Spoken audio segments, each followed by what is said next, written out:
I'm Catherine with Epic Mountain Sports, and we're bringing you the local scoop today. Today we're going to talk with Ryan Feiss, shot manager at Epic Mountain Sports, about what you need to wear when you hit the slopes. So Ryan, we get a lot of first-timers in here. What are we going to tell them how to dress? Basically, you need to start off with what everybody in the Midwest calls long johns. Up here, they're a little different. They consist of a merino wool blend, a silk blend, or a polypropylene blend. Those are just little details, but you just need something that's comfortable and tight-fitting, but really wicks away the moisture and keeps your body heat in. Okay, so that's your base layer. Then next you need a mid-layer. What do you wear?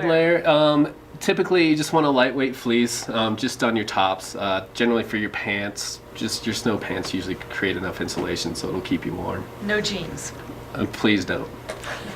What about a hoodie or t-shirts or hoodies anything? sometimes are okay, but the problem with cotton is once it gets wet, it becomes very cold and it doesn't allow your body to breathe, and it actually makes you colder over the course of the day. So we definitely recommend a fleece and another base layer. Okay.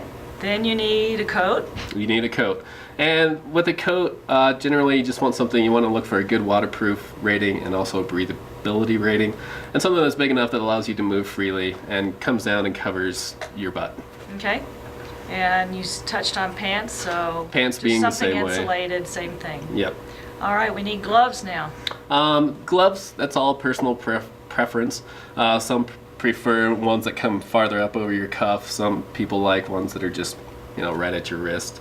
But again, you just need to look for something that wicks moisture, is waterproof, and is going to keep you warm over the day. What about mitts? For people who have generally cold hands, it's a good idea, and especially with our climate. If you're here from December until February, it's very cold, so it's a good idea to do. Yeah, it seems like ladies tend to like mitts a lot more, and you can slip those little hand warmers in them, which Yep. your hands stay even warmer. Yep, and that's key to having a good time up here. Okay, a hat.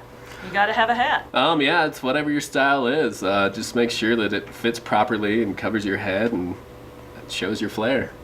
So Ryan, would you recommend goggles or sunglasses to wear? Again, it's based on an individual basis. I prefer goggles. I just feel they give me more protection from the UV lights. But some people prefer sunglasses, just the way they've skied. So.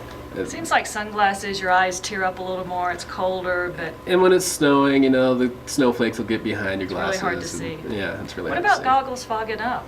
That is a problem. We've all had that problem. But you want to make sure that you have a good double lens goggle. That'll help allow all this sweat come out. And then they also sell anti-fogging agents that you can put on the inside of your goggle in order for it to prevent the fog up. Okay.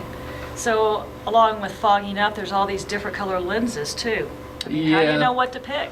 It just really depends. For most people, you just need a good all-around lens, which is either rose-colored or an orange-colored. Okay. And it just, everybody likes a different color. So, and then on top of that, you can go into the tinted lenses, and those are mostly for sunny days. But if you only have one pair of goggles, just go with a rose or orange-colored lens. Okay. So one question we always get at the store is, what kind of socks should we wear? Should we wear 2 pairs? What's your answer? This is one of those areas where layering is not a good idea.